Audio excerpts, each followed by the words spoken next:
কবিৰাজ টাইমিটৰ দৰ্শকসকলৰ বাবে এই মুহূৰ্তত লৈ আহিছো এটা গুৰুত্বপূৰ্ণ খবৰ।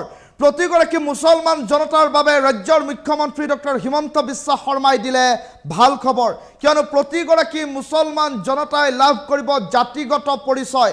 এই কথা ৰাজ্যৰ মুখ্যমন্ত্ৰীগৰাকীয়ে সুস্পষ্টকৈ সংবাদ মাধ্যমৰ সন্মুখত উল্লেখ কৰিছে। ৰাজ্য চৰকাৰে তেওঁলোকক দিব স্বীকৃতি আৰু তাৰ পাছৰে পৰা তেওঁলোকে নথিপত্ৰত নিজৰ জাতিৰ নাম সগৌৰৱেৰে লিখিব পাৰিব। আৰু দীৰ্ঘদিনৰ পৰা মুছলমান লোকসকলে দাবী উত্থাপন কৰি আহিছিল সুকীয়া জাতিৰ মৰ্যাদা বিচাৰি, আৰু তেনে পৰিপ্ৰেক্ষিতত ৰাজ্যৰ মুখ্যমন্ত্ৰীগৰাকীয়ে সেই দাবীৰ প্ৰতি সঁহাৰি জনাইছে আৰু সুস্পষ্টকৈ উল্লেখ কৰিছে ইয়াৰ পাছত মুছলমান লোকসকলক কোনেও তুচ্ছ তাচ্ছিল্য কৰিব নোৱাৰিব। পঞ্চায়ত নিৰ্বাচনৰ মাজতেই মুখ্যমন্ত্ৰীৰ বৃহৎ ঘোষণা, জাতিগত জনগণনা হ'ব মুছলমান লোকসকলৰ। আৰু এই জাতিগত জনগণনাৰ পাছত ৰাজ্যৰ মুছলমানে মুকলিকৈ লিখিব পাৰিব নিজৰ জাতিৰ পৰিচয়, মুকলিকৈ লিখিব পাৰিব জলহা সৈয়দ জাতিৰ পৰিচয়। এই কথা ইতিমধ্যে ৰাজ্যৰ মুখ্যমন্ত্ৰীগৰাকীয়ে উল্লেখ কৰিছে। আৰু মুছলমান সমাজৰ দাবীৰ প্ৰতি এতিয়া ৰাজ্যৰ মুখ্যমন্ত্ৰী ডক্টৰ হিমন্ত বিশ্ব শৰ্মাই সঁহাৰি প্ৰকাশ কৰি এই কথা উল্লেখ কৰা পৰিলক্ষিত হ'ল। জাতিগত স্বীকৃতি পোৱাৰ পাছতে কোনেও মুছলমানক কৰিব নোৱাৰিব তুচ্ছ তাচ্ছিল্য, এই কথা ইতিমধ্যে উল্লেখ কৰিছে ৰাজ্যৰ মুখ্যমন্ত্ৰীগৰাকীয়ে। ইতিমধ্যে ৰাজ্যত পঞ্চায়ত নিৰ্বাচনৰ ধামখুমীয়া, আৰু তাৰ মাজতেই দেখিবলৈ পোৱা গৈছে পঞ্চায়ত নিৰ্বাচনৰ ধামখুমীয়াৰ মাজতেই ৰাজ্যৰ মুখ্যমন্ত্ৰী ডক্টৰ হিমন্ত বিশ্ব শৰ্মাই এটা গুৰুত্বপূৰ্ণ মন্তব্য কৰিছে, য'ত দেখিবলৈ পোৱা গৈছে প্ৰতিগৰাকী অসমীয়া মুছলমানে পাব জাতিৰ পৰিচয়। অসমত বাস কৰা মুছলমানসকলে জাতিৰ স্বীকৃতি লাভ কৰিব। এই স্বীকৃতি ৰাজ্য চৰকাৰে প্ৰদান কৰিব বুলি ৰাজ্যৰ মুখ্যমন্ত্ৰীগৰাকীয়ে কৰিছে মন্তব্য। আৰু শেহতীয়াকৈ দীৰ্ঘদিন ধৰি মুছলমান জনতাই জাতিৰ পৰিচয় বিচাৰি চৰকাৰলৈ দাবী উত্থাপন কৰি আহিছিল। দীৰ্ঘদিনৰ পৰা এই দাবী উত্থাপন কৰি অহাৰ পাছত এই সমগ্ৰ বিষয়টো বিচাৰ বিবেচনা কৰি ৰাজ্যৰ মুখ্যমন্ত্ৰীগৰাকীয়ে উল্লেখ কৰিছে যে মুছলমানসকলে প্ৰকৃত সন্মান পাব লাগিব, আৰু সমান্তৰালকৈ তেওঁলোকক যাতে কোনেও তুচ্ছ তাচ্ছিল্য কৰিব নোৱাৰে তাৰ বাবে তেওঁলোকে নিজৰ জাতিৰ পৰিচয় এতিয়া সগৌৰৱেৰে দিব পাৰিব। জলহা সৈয়দ প্ৰতিগৰাকী লোকে নিজৰ জাতিৰ নাম এতিয়া লিখিব পাৰিব, আৰু সমান্তৰালকৈ এই জাতিগত স্বীকৃতিৰ পাছতেই তেওঁলোকক কোনেও তুচ্ছ তাচ্ছিল্য কৰিব নোৱাৰিব। জাতিগত জনগণনা হ'ব মুছলমান লোকসকলৰ, আৰু ৰাজ্যৰ মুছলমানে মুকলিকৈ নিজৰ জাতিৰ পৰিচয় দিব পাৰিব বুলি ৰাজ্যৰ মুখ্যমন্ত্ৰীগৰাকীয়ে উল্লেখ কৰিছে। ৰাজ্যৰ মুখ্যমন্ত্ৰী ডক্টৰ হিমন্ত বিশ্ব শৰ্মাই সমগ্ৰ বিষয়টোৰ সন্দৰ্ভত কি মন্তব্য কৰিছে সেই মন্তব্য শুনাই লৈছোঁ। আমাৰ অসমীয়া মুছলিম মানুহখিনিৰ মাজত বহুদিন ধৰি এটা ইচ্ছা আছিলে যে আমি জলহা, আমি সৈয়দ, এই ধৰণে পৰিচয় হ'ব লাগে। এইবাৰ জাতীয় জনগণনা সকলোৱে এইটো সুযোগ পাব।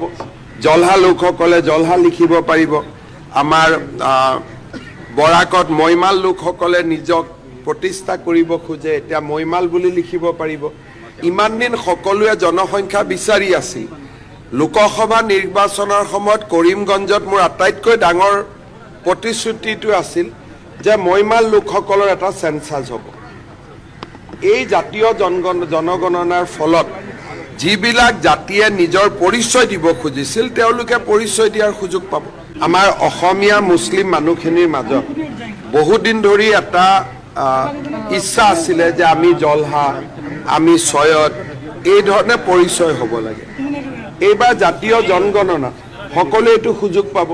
জলহা লোকসকলে জলহা লিখিব পাৰিব, আমাৰ বৰাকত মৈমাল লোকসকলে নিজক প্ৰতিষ্ঠা কৰিব খোজে, এতিয়া মৈমাল বুলি লিখিব পাৰিব।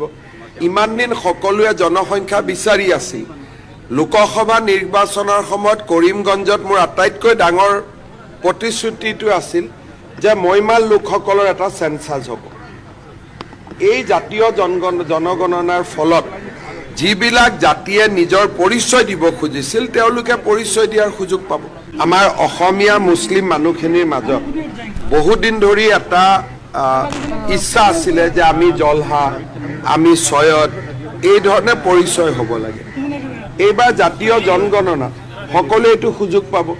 জলহা লোকসকলে জলহা লিখিব পাৰিব, আমাৰ বৰাকত মৈমাল লোকসকলে নিজক প্ৰতিষ্ঠা কৰিব খোজে, এতিয়া মৈমাল বুলি লিখিব পাৰিব।